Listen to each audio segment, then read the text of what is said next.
Do you ever feel like the life you want is just one conversation away, but you don't have the words? That job interview, that new friend you want to make, that trip you've always dreamed of? What if you could build the confidence to have that conversation one day at a time? That's why we're here. Welcome to English Avenue 365, your daily path to a more connected world. My name is Jessica, and this isn't just a channel, it's our community. Your journey starts with a single click. Hit that subscribe button and let's walk this avenue together every day of the year. A Dream in English, NMY, name is Jessica, and I have a big dream.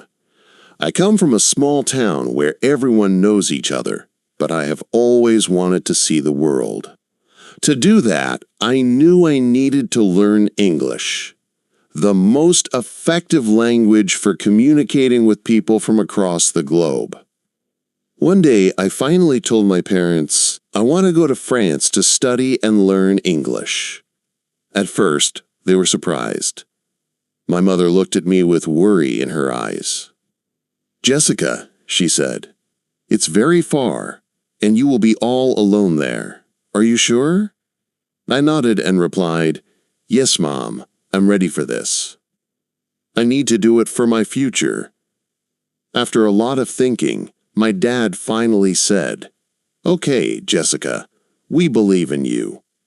Go and learn. Make us proud. Though she was sad, my mom hugged me tight. The day I left, she cried, and even my little brother looked sad. I hugged them all, feeling a mix of excitement and fear. On the plane to France, everything felt new. I had never been in an airplane before, so I kept looking out the window. I sat next to a kind lady who saw I looked nervous. She smiled and asked, Are you traveling alone for the first time? I nodded. Nay, you are very brave, she said. If you need help with anything, just ask me. The flight was long, but I was too excited to sleep.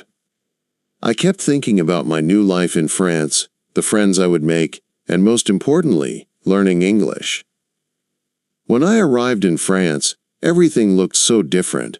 The streets, the buildings, and even the people were all new to me. I took a taxi to my apartment. When I got there, I was so tired that I threw my bags and shoes on the floor, just as I did at home. I thought I was alone, but then I heard a voice. Nay, hey, you must be Jessica. I turned around and saw a girl smiling at me. Her name was Sarah, and she was my roommate. She laughed and said, Jessica, here we have to keep things tidy, okay? I felt a little embarrassed but laughed with her. Sarah was kind, and we quickly became friends. She taught me many things about living in France, like how to buy groceries and where to catch the bus. I knew that France was an expensive place to live, so I looked for a part-time job to help pay for my studies and daily expenses. After a few days, I found one in a small, nearby cafe. My job was to serve coffee and clean tables. It was hard work, but I liked talking to people, even if I didn't know much French. Many customers were friendly and happy to give me tips for learning English. One of my favorites, an old man named Mr. Pierre, told me, Always listen carefully to how people speak. That's how you will learn pronunciation. I took his advice to heart and practiced every day. When my classes started, I felt nervous. There were many students from different countries, all trying to learn English. Our teacher, Mrs. Taylor, was very nice. Don't worry if you make mistakes, she said on the first day. Making mistakes is part of learning. She taught us new words every day and helped us practice our pronunciation, always reminding us to practice speaking as much as you can. Speak to everyone, even if you feel shy. One day, Mrs. Taylor gave us a great tip. Use small, simple words. Don't try to speak perfect English from the start. Just start talking, and you will get better every day. I found that very helpful, so I started using simple English with my friends. Living in France was exciting. but I missed my family every day. I missed my mom's cooking, my dad's funny jokes, and even my dog, Max. Sometimes at night, I felt lonely, but I always remembered why I was there: to learn, to grow, and to become fluent in English. In France, I discovered new breakfast habits. People ate something called a croissant, a soft, flaky bread that tastes amazing. My favorite discovery, however, was that everyone seemed to love Nutella. They ate it on bread, on pancakes, and sometimes just by itself. It made me laugh because I never thought people could love one thing so much. I was also learning to cook because restaurant food was very expensive. My roommate, Sarah, showed me how to make simple dishes like pasta and salad, which were quick and easy. One thing I loved about France was how safe it felt. Sometimes I came back to my apartment late at night, even at 2 a.m., and I didn't feel scared. It gave me a sense of freedom, knowing I could explore and return home safely. NNMY friendship with Sarah deepened quickly. Every night, after we'd thrown our bags and shoes around, we would sit in the living room and chat about our classes and our lives back home. She was from England, so her English was perfect. I told her my goal was to speak like that someday. The biggest part of my journey was my English class at the university. Mrs. Taylor was incredible, a friendly, encouraging person who always made us feel comfortable. On the very first day, she said, "Learning English isn't about being perfect. It's about expressing yourself. Speak from your heart." I'll never forget those words. They helped me feel less nervous about making mistakes because I knew they were just part of the process. In every class, Mrs. Taylor made English feel alive. She had us speak in pairs, listen to short English stories, and even play games. "Don't be afraid," she'd say. "Even if you only know a few words, use them. The more you speak, the more you'll learn." I began following this advice whenever I could, even practicing with Sarah at home. We'd talk about our day, the funny things our classmates said, and our dinner plans, all in English. One day, Mrs. Taylor told us something that changed the way I thought about learning. "Imagine you're a child," she said. "When children learn a language, they copy what they hear. Do the same. Listen to English, copy the sounds, and don't worry if it's perfect." I started watching short English videos with subtitles, paying close attention to how the words sounded. I repeated phrases quietly to myself, feeling a little silly at first, but knowing it was helping. Mrs. Taylor also gave us fun homework, like picking 5 new words each day and using them in sentences. The first day I tried it, I picked words like delicious, enjoy, and amazing. I kept saying, "This food is delicious," or "I enjoy my English class." By the end of the week, I felt comfortable using these words without even thinking about them. NNMRs. Taylor also encouraged us to read. She suggested starting with simple children's books because they were easy to understand. Reading helps you learn new words, understand how sentences are built, and even practice pronunciation, she said. I went to the library and borrowed a short book in English. At first, I had to use a dictionary for many words, but soon I noticed I could read more and more without it. Every time I finished a page, I felt a little thrill of excitement. "I'm doing it," I'd tell myself. "I'm really learning English." Besides reading, Mrs. Taylor encouraged us to listen to English music and watch movies. "Movies are like real-life English lessons," she explained. "You hear how people actually talk." That weekend, I watched Finding Nemo in English. I laughed, understood some parts, and when I got lost, I just enjoyed the film. Sarah joined me, and we both tried repeating some funny lines afterward. We laughed when our pronunciation wasn't perfect, but little by little, it was getting easier. One of my favorite ways to practice was singing along to English songs. Sarah and I would listen to Ed Sheeran and Taylor Swift, trying our best to keep up with the lyrics. It was a fun way to practice English without feeling like we were studying. And life in France wasn't all easy, though.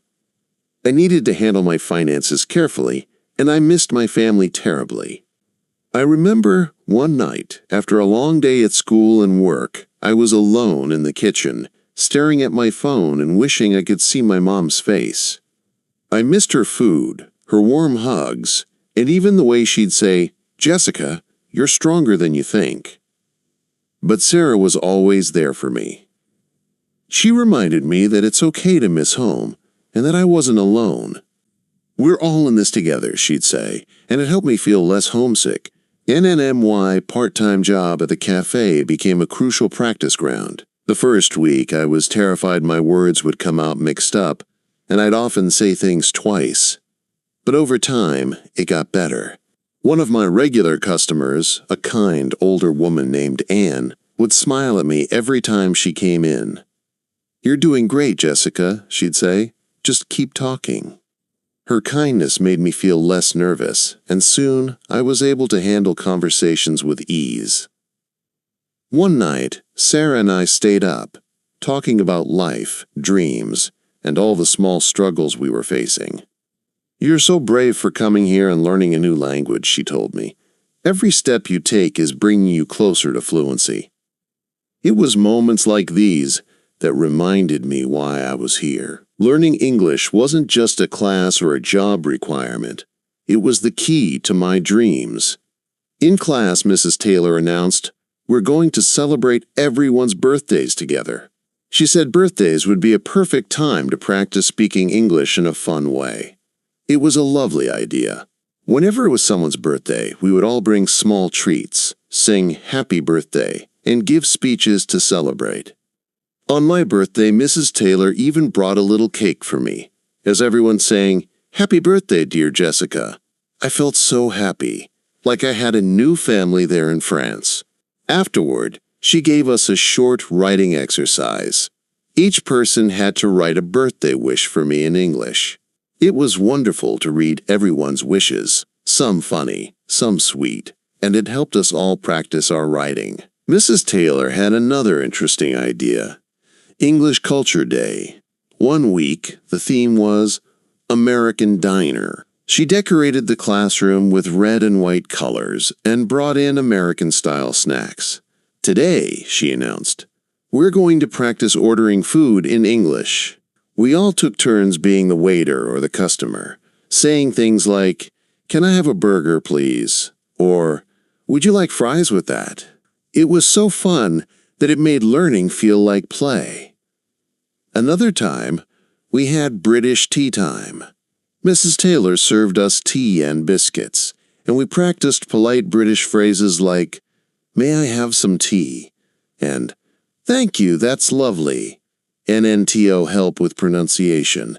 She brought in short tongue twisters for us to practice saying quickly. We tried phrases like, "She sells seashells by the seashore," and "How much wood would a woodchuck chuck if a woodchuck could chuck wood?" At first, we all sounded funny, but as we repeated them, our pronunciation improved. NNFOR vocabulary. Mrs. Taylor had a special trick she called Word of the Day. Every day, she'd write a new English word on the board, explain its meaning, and use it in a sentence. One day, the word was delightful. She told us, "This means something that gives you pleasure, like, that cake was delightful." It was a great way to remember new words. Now, whenever I see something lovely, I think, "Oh, that's delightful." One morning, Mrs. Taylor started our class with a big, mysterious smile. "Today's lesson is a surprise," she said. She handed out colorful, funny hats and announced, "We're going to have a mini English carnival." Each of us had to wear a hat, pick a random character, and act out short conversations. My character was a baker who couldn't remember how to bake a cake. I had to say things like, "Wait, do I need flour or flowers for this cake?" Everyone laughed, and it helped me feel relaxed while speaking. One weekend, a funny thing happened at my cafe job. A customer looked at me with a puzzled face when I asked, "Would you like some extra cream?" Instead of cream, I had accidentally said crème with a French accent. We both laughed, and he kindly corrected me. That small mistake turned into a fun memory and taught me that every little misstep is a stepping stone. There were also sweet, quiet moments. I started writing short letters to my family in English. I'd write simple things like, "Today I learned a new word," or "I miss our family dinners." These letters helped me practice my writing and feel closer to home. My mom sent me a letter back, trying out some English herself. She wrote, "Jessica, we're proud of you."